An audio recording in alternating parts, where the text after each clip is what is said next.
প্রথম ম্যাচে মাঠে নেমেই এক হ্যাটট্রিকে যখন গোটা বিশ্ব ম্যাচিময়, তখন এবার ফুটবল পাড়ায় উঠেছে বেশ গুঞ্জন হ্যাটট্রিক নয় বরং তার আগেই লাল কার্ডের যোগ্য হয়েছেন লিওনেল মেসি। তবে রেফারির অতি স্বজনপ্রিয়তায় বেঁচে গেছেন এই আর্জেন্টাইন পোস্টার বয়, নয়তো তার আগেই লাল কার্ড দেখতেন তিনি। যেখানে এবার এমন গুঞ্জনে কি বলছে ফিফার নিয়ম, মেসি কি আসলেই লাল কার্ডের যোগ্য ছিলেন, বিস্তারিত জানুন ভিডিওতে।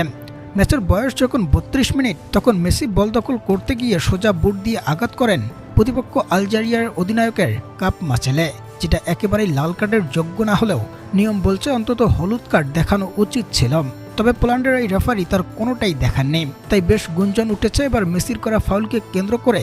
বলা হচ্ছে মেসি বলেই কি এমন নমনীয়তা দেখানো হচ্ছে, নাকি অন্য প্লেয়ারদের ব্যাপারেও বিষয়টি একই থাকতে পারত। অন্যদিকে ফিফার নিয়ম বলছে অসতর্কতা, ইচ্ছাকৃত কিংবা বল প্রয়োগ এমনটা হলে তা কার্ডের আওতায় আনা আবশ্যক ছিল। তবে যেহেতু মেসি সতর্কতার সহিত বল দখল করতে গিয়ে এমনটা করেছেন, তাই কার্ড না দেখাটা স্বাভাবিকই ছিল। যেখানে ফরাসি ফরোয়ার্ড থিয়েরি ওরি জানিয়েছেন, মেসির সেই ফাউলের পিছনে অসৎ কোনো উদ্দেশ্য ছিল না, তার লক্ষ্য ও মনোযোগ সম্পূর্ণভাবে বলের দিকেই নিবন্ধিত ছিল।